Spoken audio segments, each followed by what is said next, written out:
The best of the morning to you. This is Monday with Friday, preparing you for a better week ahead.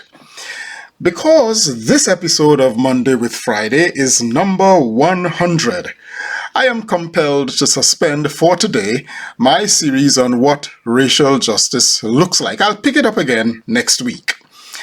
When I began this program 2 years ago, I didn't envisage doing it for years to come. August 2020, you might recall, was the 5th month of the COVID lockdowns. Life had turned upside down for the whole world, and I was awaiting a new work assignment. I thought, I could do some good for people locked down at home, encountering the most unusual life experiences due to the pandemic, and then move on when life became normal again.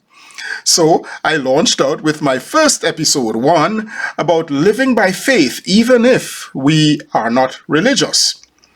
Skipping only 2 Mondays each year, I have faithfully appeared before you each week. You have no idea how many times I saw Monday fast approaching and I had nothing to say and no idea where I would find something to say. The only thing worse than writer's block is speaker's block when your weekly showtime deadline is staring you in the face. Not showing up is not an option. Running an old episode is not an option. Although these weekly monologues are between 5 and 8 minutes, give or take a few, they commonly take hours to prepare, sometimes nearly as much time as my weekly sermons, which are considerably longer than 5 minutes. Let's not even talk about how many video recording takes it takes to get to take final. Doing Monday with Friday is hard work for which I am not paid, in which case it has become a labor of love. Several times along the way, I have considered slowing the frequency from weekly to monthly. And each time I whisper this idea to someone, they lament how much they look forward to the weekly messages, and they don't even offer to pay me. I am therefore indebted to the 296 of you who have subscribed to my YouTube channel. I'm grateful to you who forward the link or the video itself to others. Thank you. Please help me get past the 300 subscriber mark and on the road to 400. Please tell your friends and relatives about Monday with Friday. I welcome your ideas, comments, and suggestions for topics I might consider exploring. Now, I am no expert in all things. I am often aware that some episodes lack the depth to which I would wish to go, and that the learning curve for new and unfamiliar areas shall be steep, especially since I do have a day job that is quite demanding in itself. I continue to hope that some bigwig somewhere would take notice of my offerings and land me a gig with one of the powerful media houses of the world. Hey, a man can dream, can't he?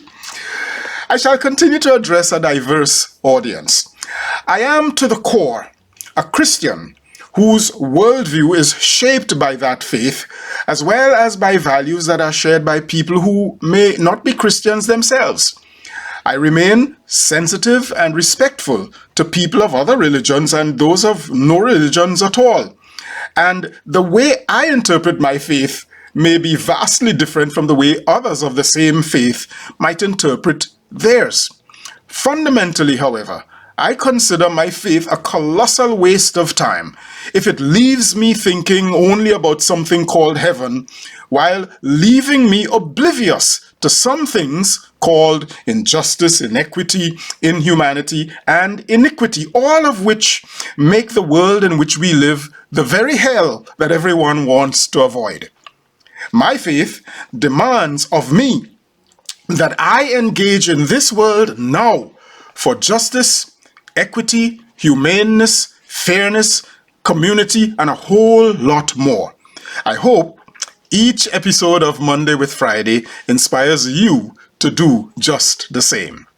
Before I sign off, let me congratulate all Jamaicans on the 60th anniversary of Jamaica's independence this past Saturday.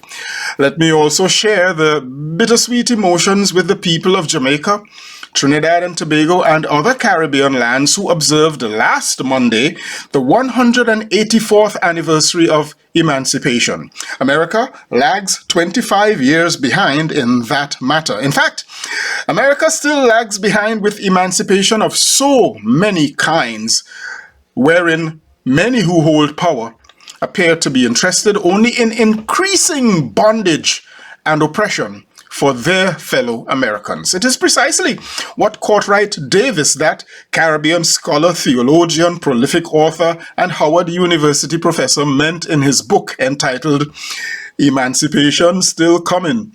Although, to be fair, he was addressing some knotty issues in Caribbean realities. But until America truly delivers liberty and justice for all, words with which it ends its national pledge, I'll keep on calling for liberty and justice for all.